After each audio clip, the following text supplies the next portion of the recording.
শুধু ২৪ নয়, গত ১৬ বছরের আন্দোলনের ইতিহাস তুলে ধরতে হবে বলে মন্তব্য করেছেন বিএনপি মহাসচিব মির্জা ফখরুল ইসলাম আলমগীর।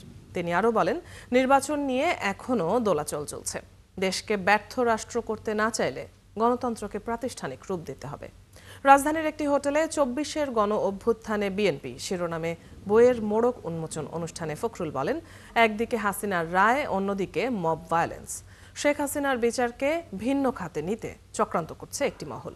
এ সময় শেখ হাসিনার রায় ঘিরে মব সৃষ্টি করাকে অশুভ আলামত হিসেবে উল্লেখ করেন তিনি।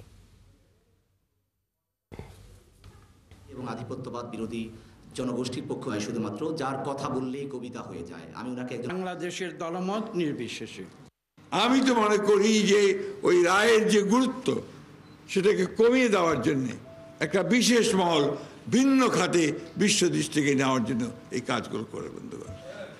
এই বিষয়গুলো আমাদের খেয়াল রাখতে হবে।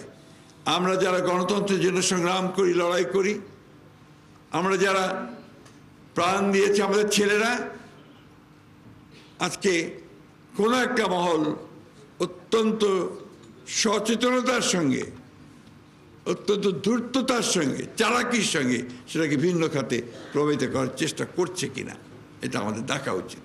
২৪-এর যে ছাত্র গণ অভ্যুত্থান, এই ছাত্র গণ অভ্যুত্থানের যে ফসল, এটাকে যেন আমরা এই দেশের মানুষের কাজে লাগাতে পারি। আপনি আপনার কথা বলবেন, সেটাকে আমি সহ্য করব না, পিটিয়ে দেব, আপনার মব ভায়োলেন্স তৈরি করব, কিছু মানুষ তৈরি করে বলবো যে ভেঙে দাও, চুরিয়ে দাও, তাকে মেরে ফেলো পিটিয়ে। This is not democracy. ডেমোক্রেসির মূল কথা হচ্ছে যে আমি তোমার সঙ্গে একমত না হতে পারি, কিন্তু তোমার মত প্রকাশের যে স্বাধীনতা, তাকে আমি আমার জীবন দিয়ে হলেও রক্ষা করব। That is democracy.